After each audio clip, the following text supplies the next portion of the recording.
Good morning, everyone. First of all, thank you to the organizing committee of COMSE 2021 for inviting me, especially European Alliance for Innovation. I'm Professor José Antonio Marmolejo Saucedo. I'm the keynote speaker of this session. Let me welcome all of you to this plenary session entitled Design and Development of Digital Twins in Business, a Prospective Vision. Today I'm going to present you work at digital twins, digitization of the organizations, digital twin applications in several industries, and some trends and challenges of this topic.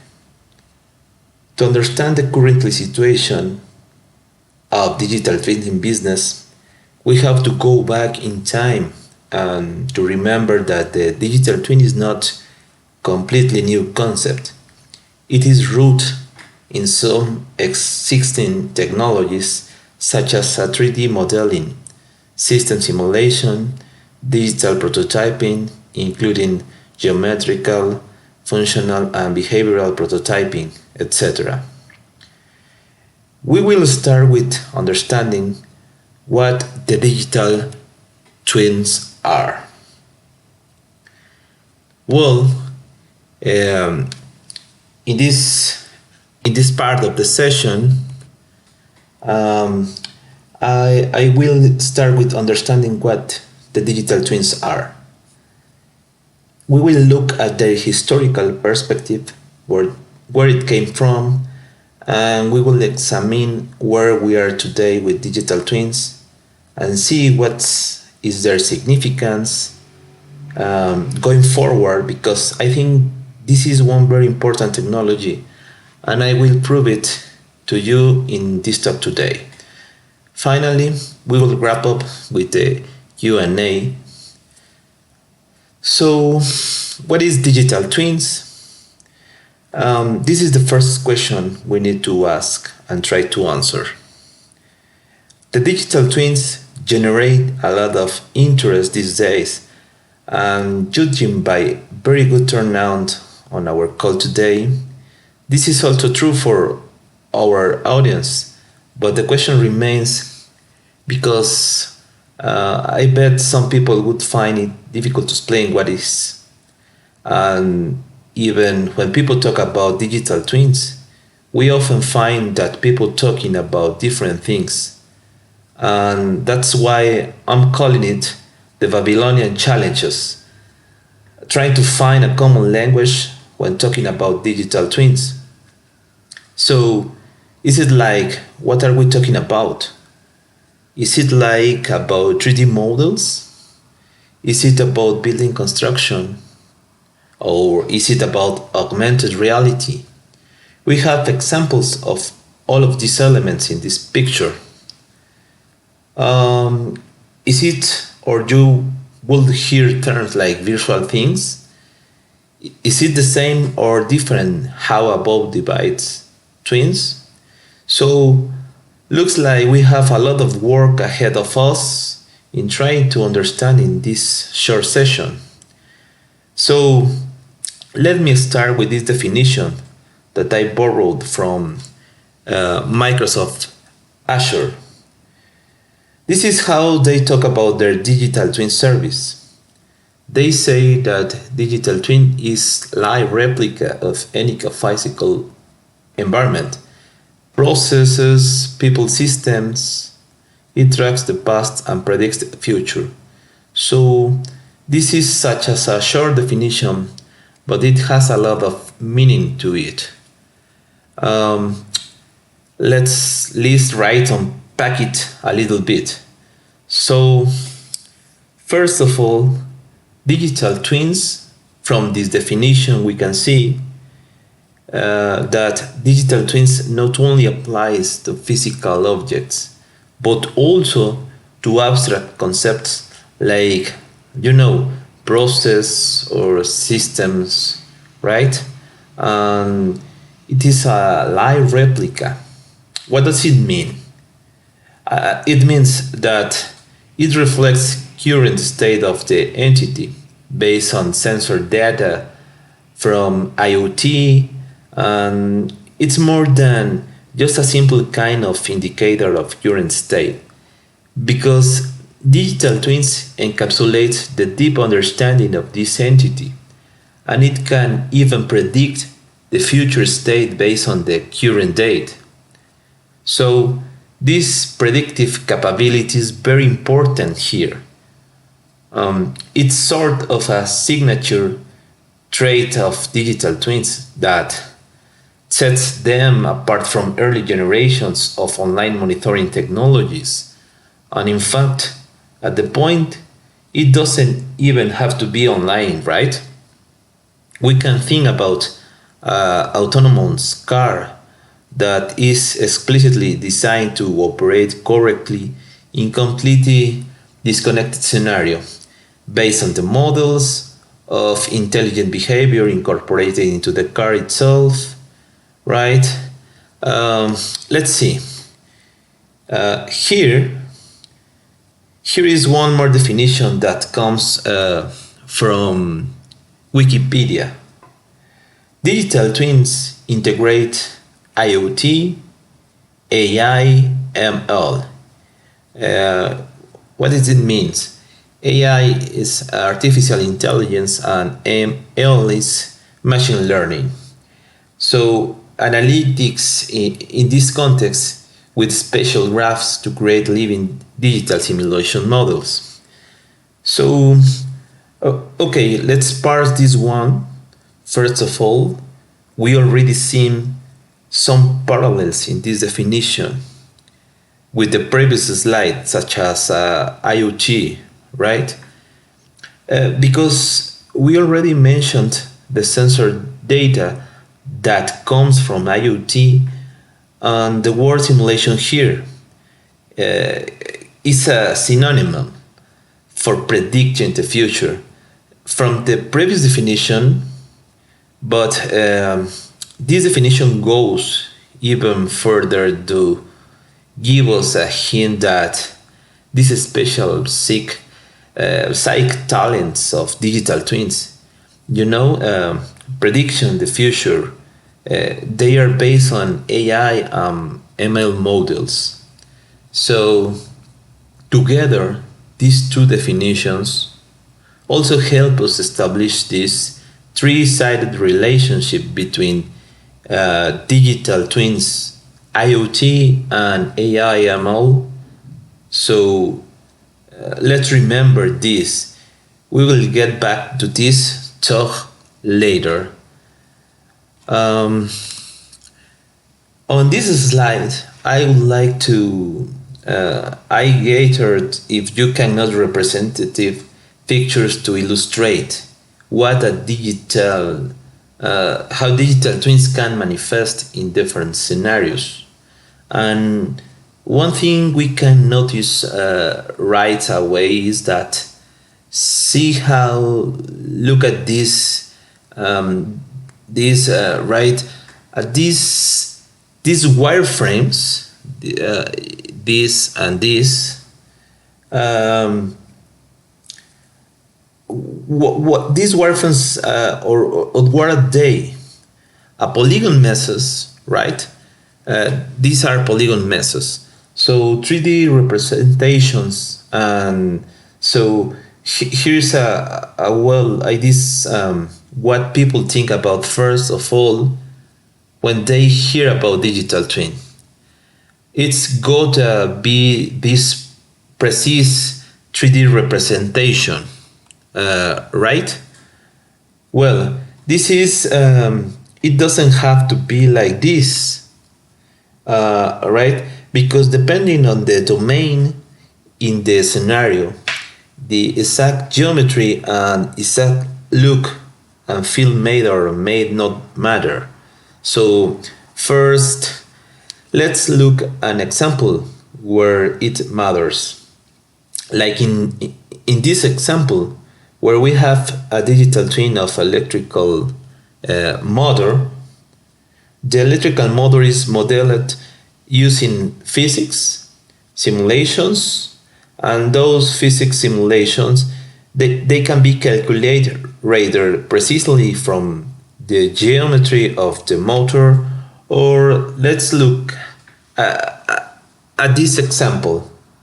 This is an augmented reality case. Either the glasses and this is the maintenance worker who is maybe fixed in a machine that has some red alert, right? So in this case, it is important to have correct 3D representation of this complex machinery in order to put this sensor data into correct context. But then let's look at this other example where okay, this looks like a smart city scenario, and so it has precise geometric shapes and buildings and lamp post. But if you think about it, if your smart city scenario need to enable, for example, make sure that people can quickly find the parking spot, then the exact shape of the lamppost doesn't really matter, right? Okay, so human body. This is one example. I want to get a little deeper into. This is a smart spaces scenario where, let's say, it's an office building or maybe co-working space where that has some conference rooms. Some of them are free, marketing green.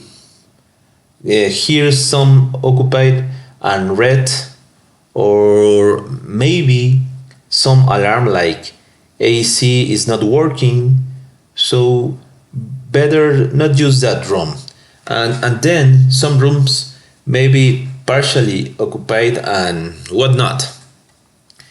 So this scenario, those rely on the 3D model of the floor plan or a 2D model or both. But the main point of this scenario may not be about the layout, but rather it may be about, let's say, maximizing utilization of this space. For example, this is one of the important KPIs of the co-working facilities. They want to make sure that their space are used by paying customers as much as possible, and yet at the same time they don't want to kind of turn away customers by being always fully booked, because that creates unfavorable experience. And so maybe they need the predictive capabilities that the digital twin provides in this case in order to predict the upcoming demand. And so that's what one of the floors of the building may do with the installed smart spaces, sensors like occupancy sensors and temperature and humidity sensors. But another floors of this building may use this information in different ways. So, for example, other floors of this multi high-rise building, maybe let's say if it's not a co-working space, just a office space, they want to optimize the electricity usage. So they use the same sensor just for, but in a different digital twin context. So therefore, the nature of the digital twin depends on the context of how it's used and what domains it uses, and it goes like the different floors compressed together into one smart building at the point. And then at the wall building level, you may be solving yet another set of important objectives, such as safety in emergency scenarios, for example, and so on. So you see how in this case it's more than just sensors. It's more than just IoT, but rather the digital twins, they work with domain from the business goals perspective. So very good. I think that's I am ready overdue on this slide. Let me move to the next slides. Origins, milestone of digital twins. Okay, who is this person? This person is Dr. Michael Greaves. He is the kind of the inventor of the concept of digital twins, and he focuses on the manufacturing domain among other things, and he wrote a lot of articles and white papers on this topic, and he gives talks. This is a slide from one of his papers on digital twins in manufacturing, and but the term itself, the term digital twins, was kind of floating in there, in there even before. The research by Dr. Greaves, and in fact, we know that it's going further back into the history. NASA was already employing twinning techniques during their Apollo mission program. Back in the 60s, they used.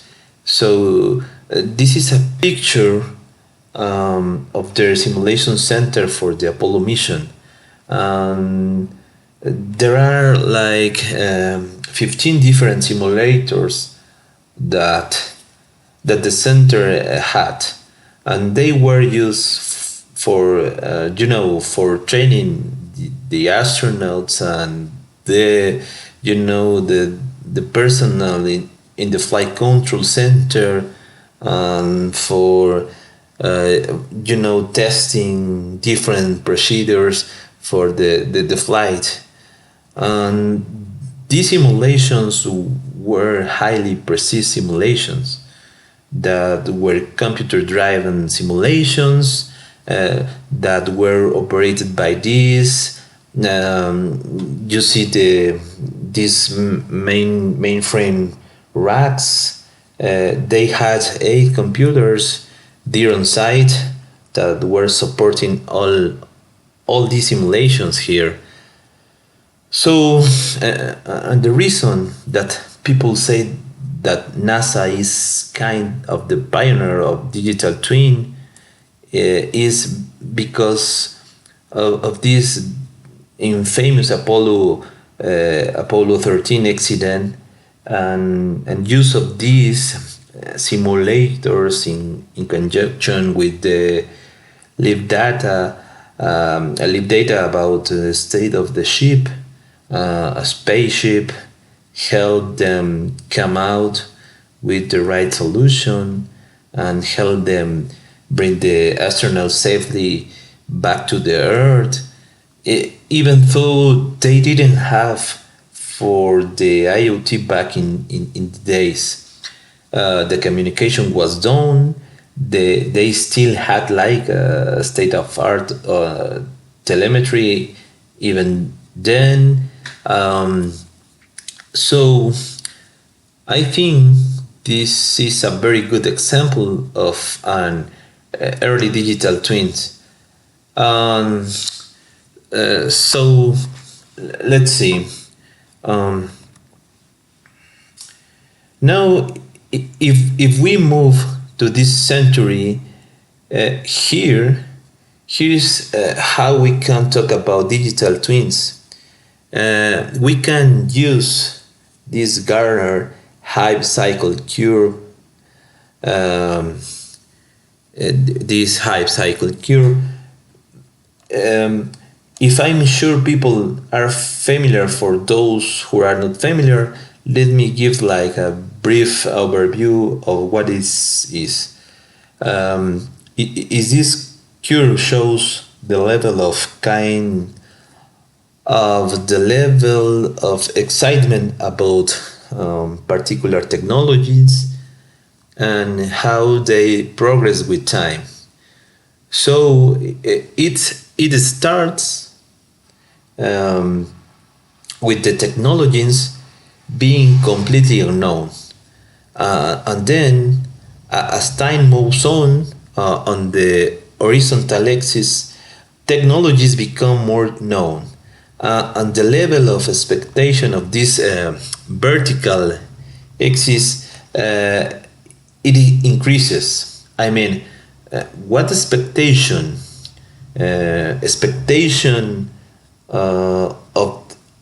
of their usefulness, and it culminates here at the top of the curve. This is the peak of inflated expectations. They are inflated because at this point the expectations are obviously out of touch with reality. But people or companies who can foresee the potential benefits or the particular technology, they already can start taking advantage of these new technologies. But then, as people start to actually try to apply these technologies, they realize that, the expectations were kind of overinflated, and reality sinks. So kind of the hype dies down. This is the phase, this lowest phase, called the true of disillusionment. It's like people are not disappointed per se, but there is definitely, you can see there several times of less excitement here, right? But then this actually a very important part here, because from this point on there comes a stage of actual useful or productive usage of these technologies. So this is a chart from 2015, emergent technologies, hype cycle. So let's look at Internet of Things right on the top. Right on the top of the chart, right? Highest expectations. And so how did it get to this place? We can look. This is the story. This is the history of how, from beginning of the decade through the first half of the decade, how Internet of Things was rising to the top. Yeah, 2018, 2011. This is the first year when Gartner started tracking Internet of Things on the hype cycle curve, and it starts here from the middle. And it was, in 2012, made some progress, and then more progress, and then landed up the top in 2014, made some progress, and then more progress, and stayed there essentially for the next year to the point that in the future years, Gartner just gave up and said, we're not gonna even draw it anymore. Instead, because it was so popular that they made it its own hype cycle curve. This chart is a 2016 chart of hype cycle for Internet of Things specifically. And this is the first year where we see digital twins appearing of the hype cycle, and it starts its rise to the top from 2016 to 2011, a good jump to the middle of the curve. 2018 gets almost to the top. 2019 stays at the top. 2020 results are not with us yet, but it essentially mirrors the rise of IoT itself, but with a few years lag, right? And here is another way to look at this. At this progression, it's called a technology adoption life cycle. This gap is called a chasm. Chasm is something that separates two sides. These sides is the side of early adopters and enthusiasts of technologies. Enthusiasts of the left here, and on the right is the mainstream users and adopters, and this gap, this chasm, it actually matches the true disillusionment on the hype cycle curve. On the hype cycle curve, because they're kind of before this point, this part is early adopters. After this point, the phase of product usage, that's mainstream adoption already, and in fact here we can see the Internet of Things on 2019. A curved Internet of Things is like going for the true actually, which on one hand of you can you think that it's maybe a bad sign, but on the other hand it is actually very good looking forward. It means that Internet of Things itself. So it's right Internet of Things is right on the edge, or maybe even transitioning through this gap. And so soon we will meet it on the other side. From that point on, it's going to be mainstream adoption. But tech visionaries, definitely the big players in the tech industry, they have been already working with digital twins, even started with for the last 5 years, as soon as it appeared on the hype cycle. That already represented the early efforts by companies like PTC and GE. By today, other big players already joined, like Azure with their digital twin service, AWS have Sumerian.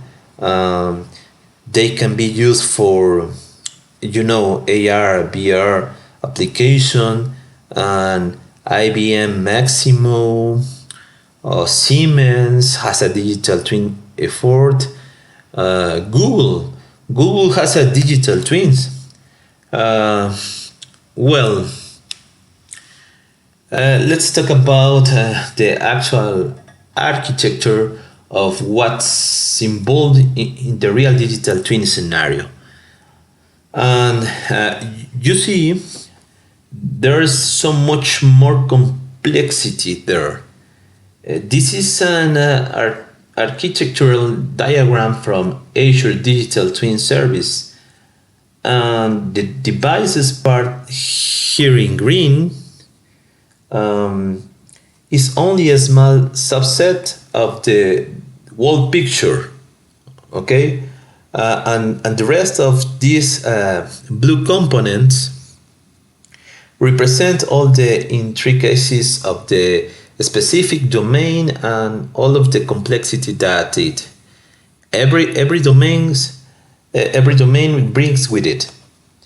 So this is for your developer folks who may want to start looking into a digital twins. But by the way, coming soon, Microsoft Build event is going to start. It's a free event this year, and I'm sure Microsoft is gonna come out with a lot of stuff, a lot of new stuff about digital twins, because up till now, it's a digital twin service has been in preview. So, and they usually update a lot of stuff during the build, and it is overdue for another update. So look forward to a lot of more digital twins news from there.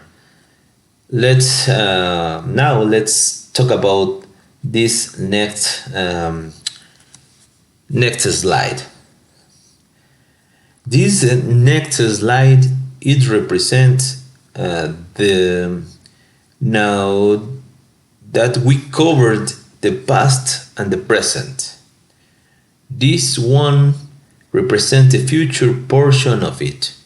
And so digital twins and the next human civilization, that sounds grandiose.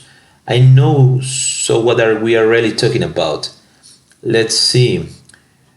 We are talking about the next era of human civilization that will be built on the benefits of AI, where AI is helpful friend rather than a competitor against humans.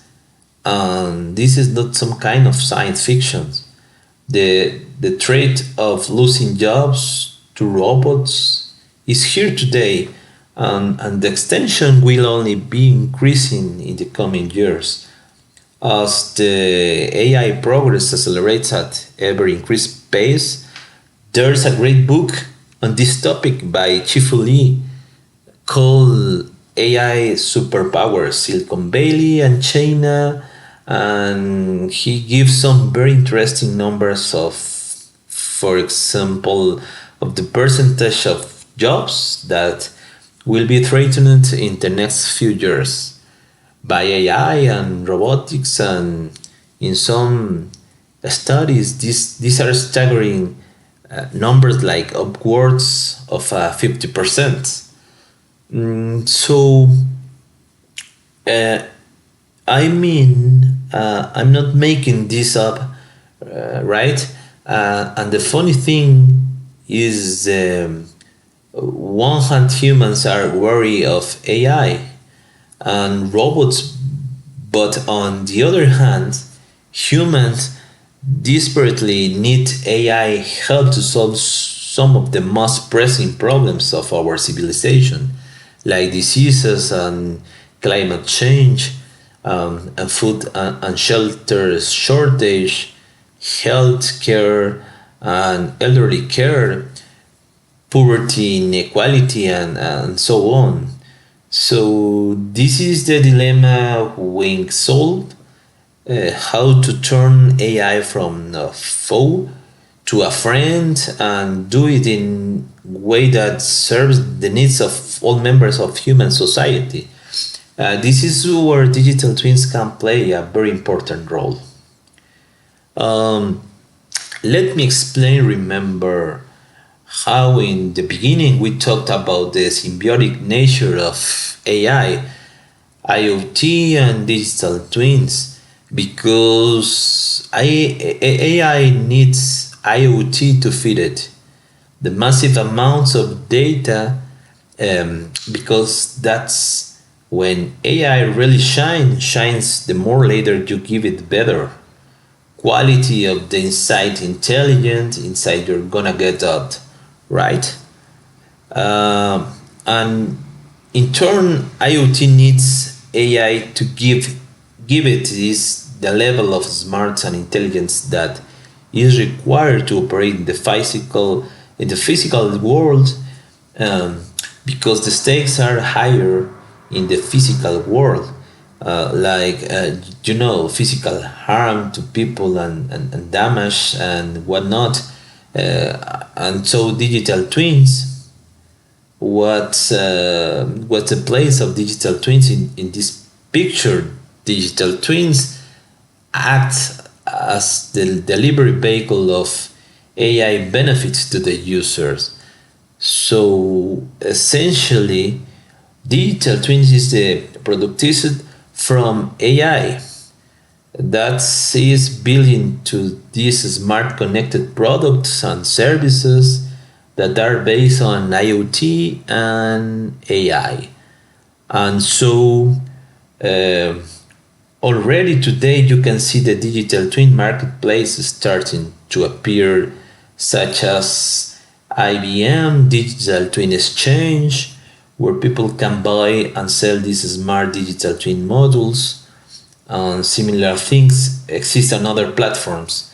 So this is how digital twins can help us bring the benefits of AI into every user's hands and help them take advantage of IoT for their benefit. Right? Okay, where are digital twins used? Well, we have several ways in this slide.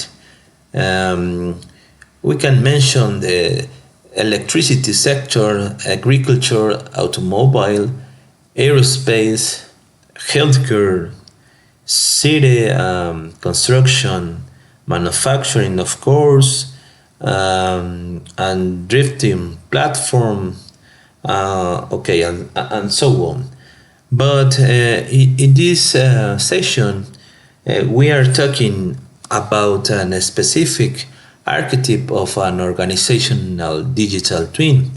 This is the case of digital supply chain twin. Um, okay, first of all, we talked about what is a digital twin. If you look at the definition by Gartner, digital twin is a digital representation of a real world entity or system Basically, it means that any computer model is a digital twin, which is obviously not true. If you look at the definition from Wikipedia, there are many of them there. Uh, you will find out that the most of those are definitions very created with one particular object in mind. For example, in the first definition, um, they are talking about vehicle. Why vehicle? Then, in the second definition, um, uh, in the second one, they are talking about the real machine. In the third one, they are talking about physical object or system. Why it's only physical? But if you look at the words which people use to describe the digital twin, you will find a lot of similarity here to describe the digital twin. People mostly use words like simulation, real time, dynamics, and as a goal or purpose of the digital twin, they use understanding, learning, reasoning. Um, if we apply this same terminology to the supply chain, we have the following picture. This is the supply chain digital twin. It's a detailed supply chain simulation model. Detailed supply chain simulation model, which reads real-time data or a snapshot of data, then forecast the dynamics of the supply chain behavior, and then this dynamic is used to understand how your supply chain works, to learn various dependencies inside your supply chain, as well as to test an action plan or to test actions which you do with your supply chain. And all that together is a supply chain digital twin. The digital twin is mostly used to do mid-term decisions and short-term decisions. Mid-term decisions are related to supply chain processes, resources logic, and they may require the simulation or a few months of operations. And as short-term decisions, they are mostly about identification of the possible problems and the analysis and finding the solutions for those problems. And that kind of decisions may require a few days or maybe weeks of simulation. What I would like to underline here, that many vendors of so-called control tower software, they actually call a digital twin. This is real-time data or a snapshot part, and this is not correct, because again, real-time data snapshot, this is just the input of information to the digital twin. Digital twin is just uses this information to make a prediction. Or often we get questions. Is there a space for optimization or AI or analytics when we're talking about digital twins? Let's consider the following example. Let's say We have a digital twin, and on day one, we run the forecast, and everything is fine. On day two, we run the forecast, and again, everything is fine. The same. Let's say on the day three, but on the day four, something happens. For example, your distribution network was destroyed by because of whatever reason, and then here digital twin may run optimization to find out the new structure for your supply chain, deploy the structure back to the digital twin, and continue simulation. So yes, optimization, analytics, and AI can be part of the digital twin. And if those technologies are used to make decisions in some of these situations, the simulation is used to forecast the behavior of the supply chain. Another example may be inventory policy, which use AI to do a prediction of how much and when to order. And digital twin, for example, make all this policy, identify the quantity in time, and then continue simulation. Okay, let's consider what makes a supply chain simulation model a digital twin, because obviously not every simulation model is a digital twin. First, should be a detailed supply chain simulation model. This model, okay, this model should be able to predict the behavior of the supply chain. Pretty accurate, precise.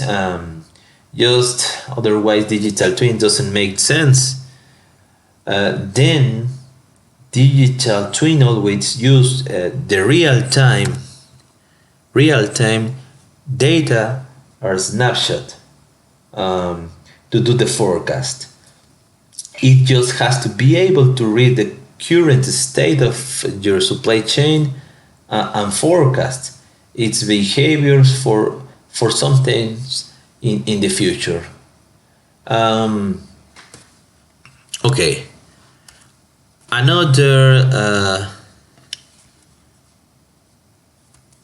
Another important term or important mechanism which digital twin should have, it's notification and alarm. Digital twins should be able to notify you somehow about something which going on inside your supply chain. For example, inventory drops below certain level, or something else happens inside your supply chain, and then digital twin should be able to send those notifications to the user. And another important thing is about triggers. These are automatic actions. Basically, it describes like if something happens, then do this. Like an example, we just describe or discuss on the next slides. For example, digital twin may run optimization. Okay, digital twin may run optimization, cycle optimization in some situations. Another important thing about the digital twin, once you identify the problem with a digital twin, you have to be able to find out an action plan and test this action plan to be sure that the actions you are going to take will really work. And the last but not the least, integration with IT infrastructure. In all of the cases, digital twin is a part of a bigger thing. And digital twins should be able to be integrated with the surrounding IT infrastructure.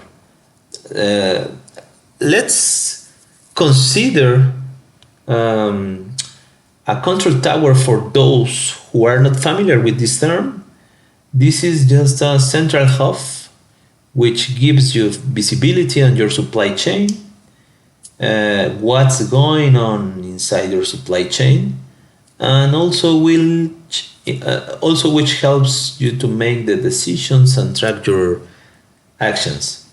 The control tower has two main components: visualization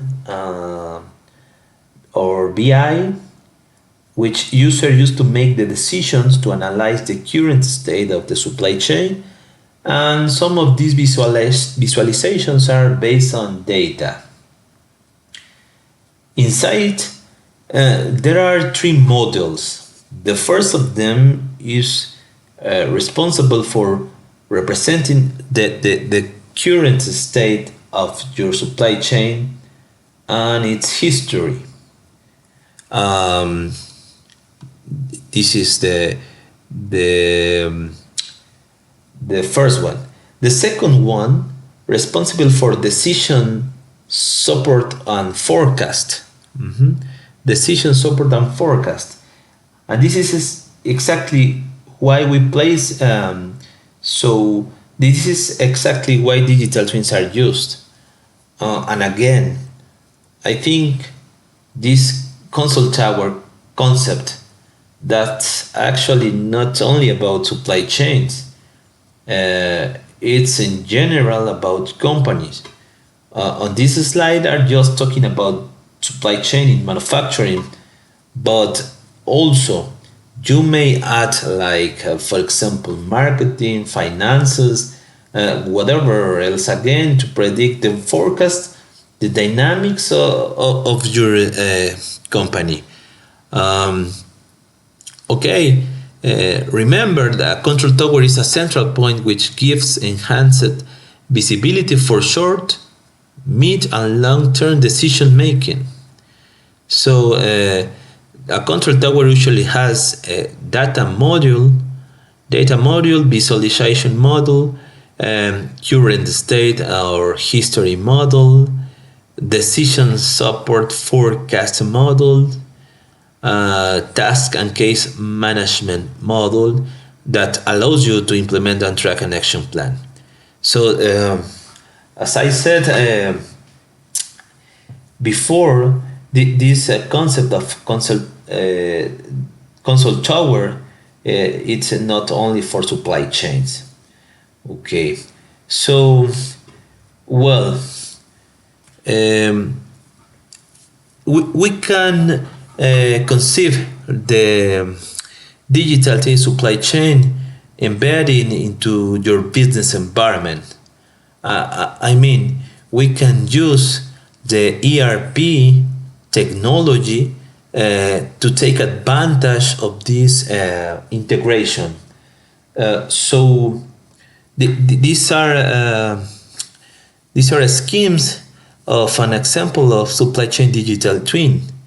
As we can see, we have one part of this scheme like supply chain digital twin in the cloud. I mean, the first thing that we can do is obtain the data or snapshot through the cyber device that conform the BI database.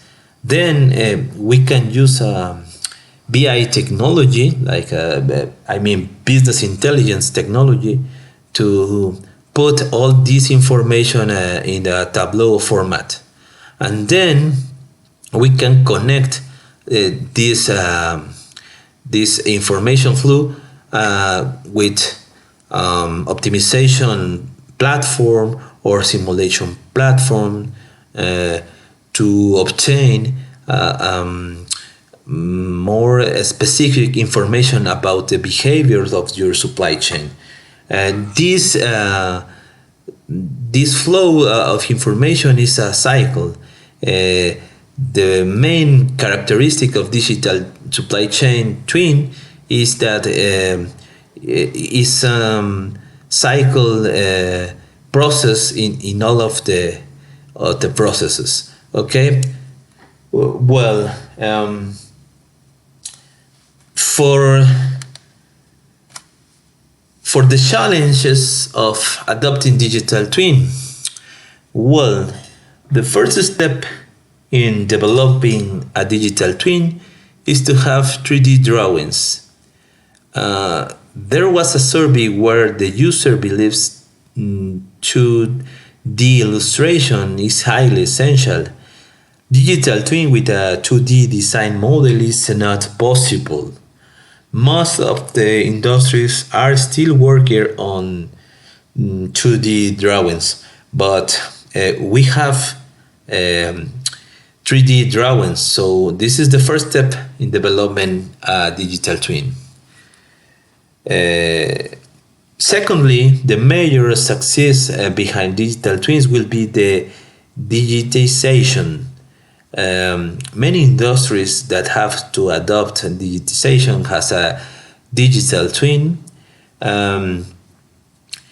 For the success implementation, many of the small scale suppliers need to become aware and assist in embracing digitization. To unlock the real advantage from the digital twin theory requires a holistic road to the store. Manage and handle the digital data of the product. There is also a requirement to have a robust engineering change administration process in place to assure that digital twin perfectly manage the practical and physical arrangements. So for the summary slide, I would like to leave you with your 4 takeaways.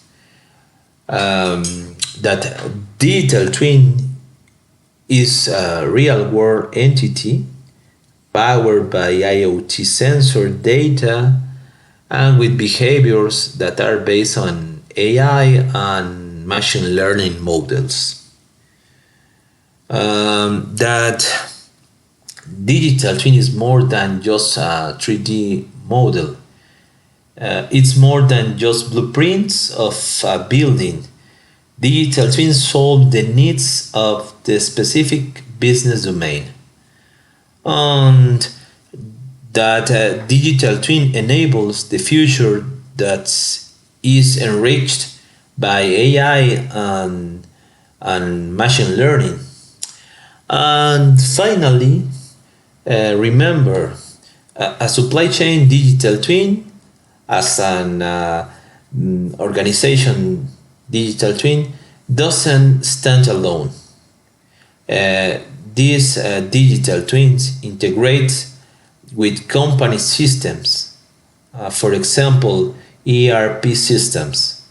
The objective is to unity data flows and stores and provide users with a universal window on supply chain working.